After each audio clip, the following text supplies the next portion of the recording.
Hello there folks, I'm Dan Brown from asortofinterestinglife.com. You're joining me on board good old Narrowboat Tilly for the first Boat Life blog update of 2015, and what a year it has been so far. I think really the two themes that have dominated things have been being incredibly busy, which is a great rarity in my life, certainly since buying Tilly all those years ago now, but also basically the weather and how unpredictable the weather has been continuously.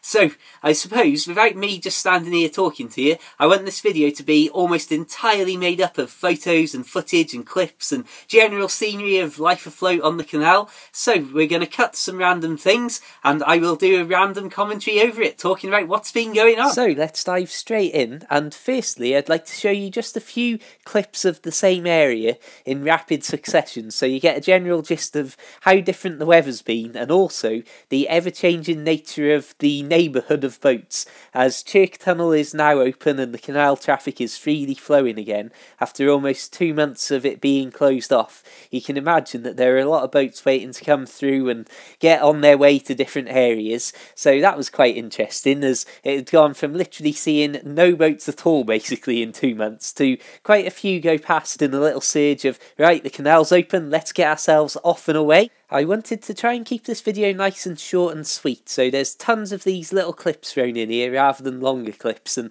a few photos dotted about too.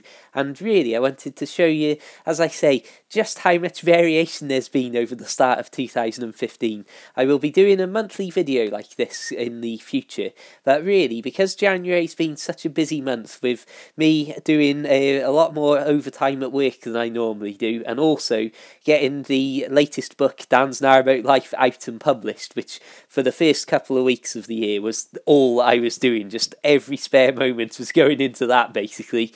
But mingled into all that has been all of this weather and the beautiful snowy scenery, which it hasn't lasted long because of things like this, either amazing sunny days following the snow or just an awful lot of damp, dingy days covered in rain and mist. But again, I suppose variety is the spice of life, although some of the windier days have certainly made it more interesting when I've been biking in and out of town to go to work or to upload videos and things like that. This is a lovely clip. These geese are very familiar local residents that you might see in a lot of these clips and in a lot of my videos while I'm on my winter mooring at this sort of area around Chirk. Between the book, doing videos and overtime at work, an awful lot of my days were spent biking out early in the morning into town and then biking back really late at night, which is something that I sort of enjoy, the general thing of getting out really early. And I mean, there's been some bitterly cold frosty mornings, which the less said about the better, but I do like getting out while everything's quiet and the world's still asleep almost.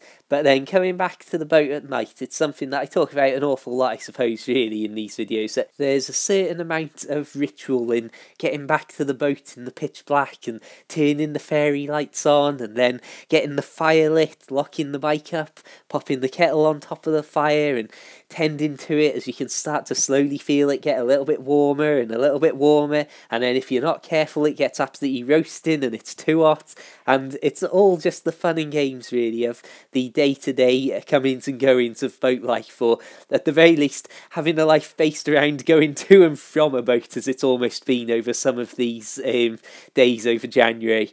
But then a day like that, where Tilly was out in the sunshine in the open sort of fields down by St Martin's, with the fire lit from the morning and then the sun just on the side of the boat all day, it can get extremely warm just through that added additional sort of heat coming from the sun, which I've got a video specifically looking at things like that and the weather's effect on boating coming up in the next couple of months.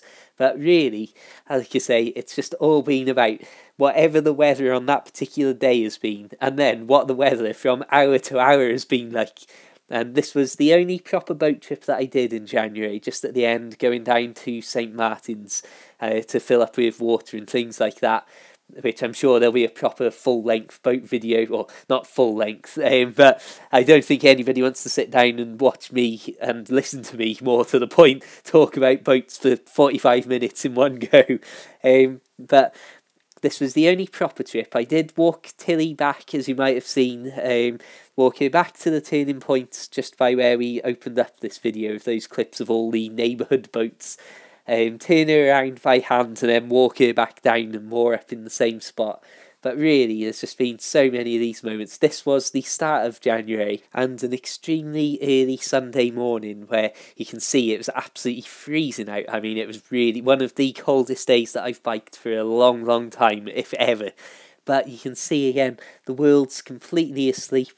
You've got this amazing sort of frost-covered fields topped with the sky turning through all of the sunrise colours. And this is really its own reward for being in a very chilly situation and waking up on sometimes a very cold boat. Back to me in the studio. I will say thank you very much for watching. Hope you've enjoyed this update. I hope that you'll check out my other videos and subscribe if you haven't already for loads of boaty bits and goodness knows what else from life outdoors, biking, kayaking, going up mountains, all the usual sorts of stuff. Feel free to add me personally on Facebook and Twitter and like the Facebook page as well for loads of photos from the canal and general updates from life afloat. And of course, feel free to check out my books available for the Kindle. Just search The Narrowboat Lad on Amazon or check out the links below in the description. I've also added the much requested links for my books on the American Amazon in the description as well. So please feel free to check all those out. Thank you very much for watching. Until next time, keep it boat worthy and farewell.